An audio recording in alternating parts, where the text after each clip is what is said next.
It's astonishing that on the floor of this body someone would make that argument. Now, it didn't begin that way in the beginning of the president's defense, but what we have seen over the last couple days is a descent into constitutional madness, because that way madness lies. If we are to accept the premise that a president essentially can do whatever he wants, engage in whatever quid pro quo he wants, I will give you this if you will give me that to help me get elected. I will give you military dollars if you will give me help in my reelection.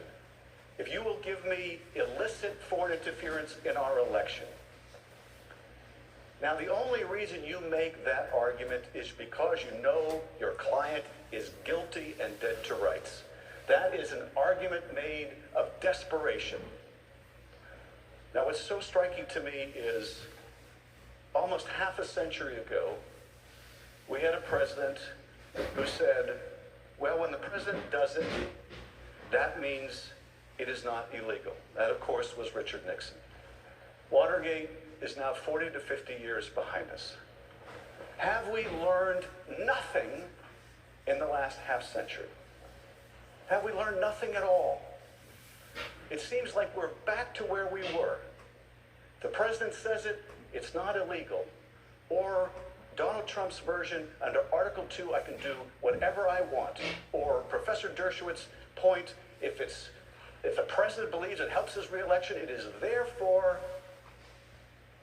in the national interest. He can do whatever he wants.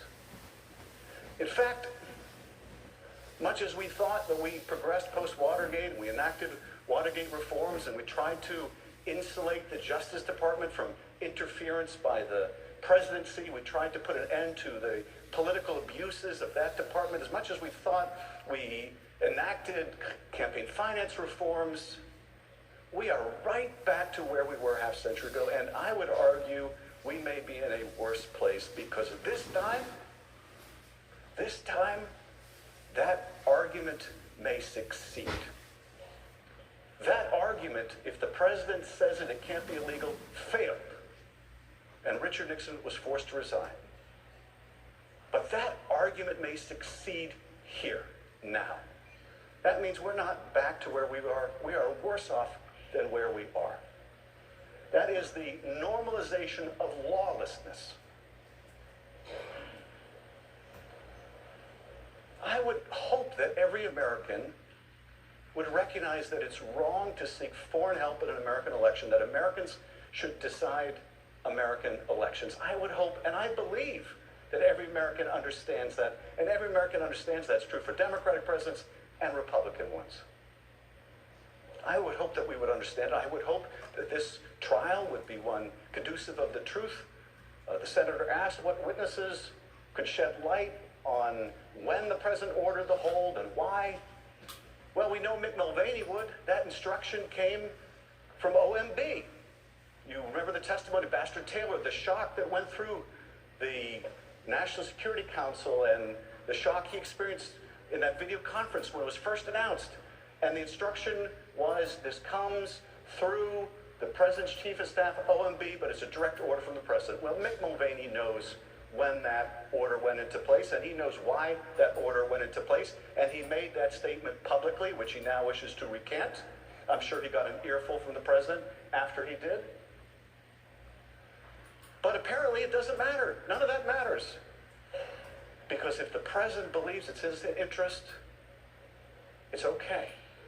Now, there was an argument also, well, what if it was a credible reason? Of course, there's no evidence that this was a credible reason to investigate the president's rival, but let's say it was a credible reason. Does that make it right? What president is not going to think he has a credible reason to investigate his opponent? What president is going to think he doesn't have a credible reason, or wouldn't be able to articulate one, or come up with some fig leaf?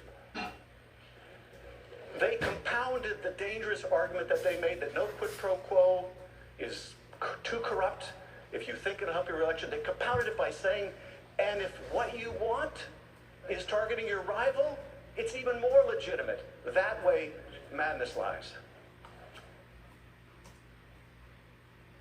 Justice, the senator from North Dakota. I send a question to the desk on behalf of myself and Senator Young. Thank you.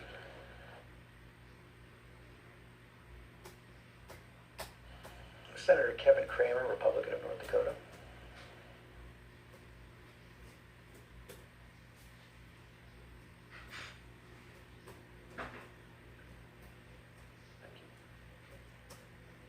The question from Senator Kramer and Young is for the counsel for the president.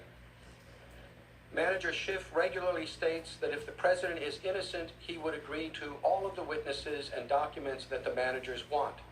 Is the president the first innocent defendant not to waive his rights?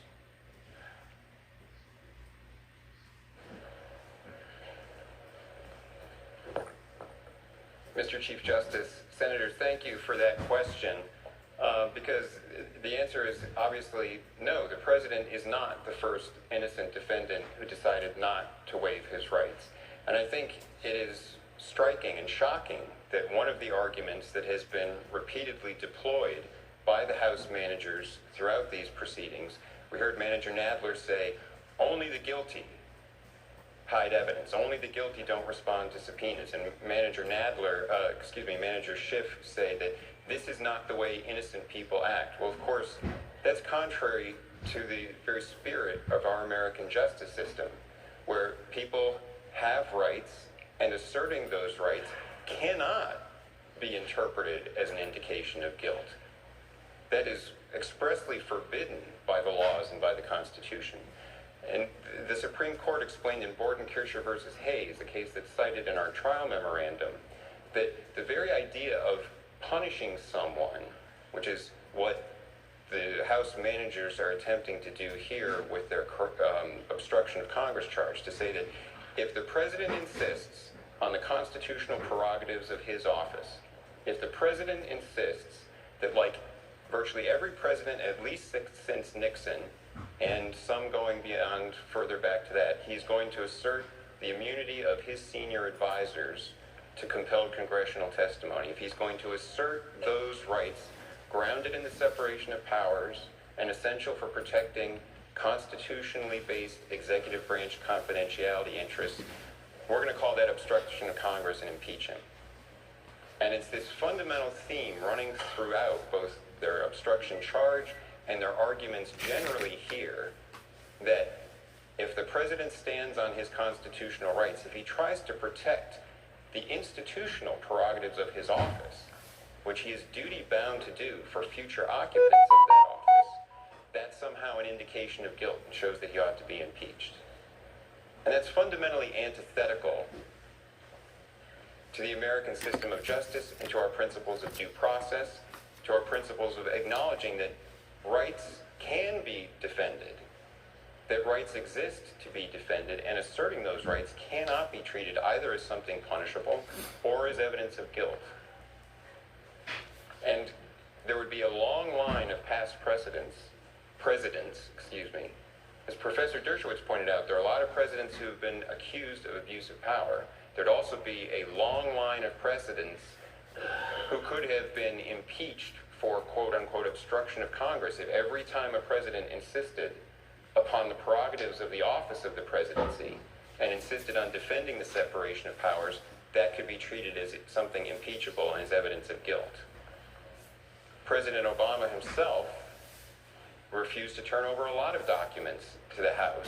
In the Fast and Furious investigation, his attorney general was held in contempt.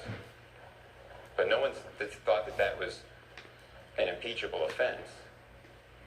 So the concept of saying that when the president asserts constitutionally grounded prerogatives of his office, that is evidence of guilt, is a completely bogus assertion.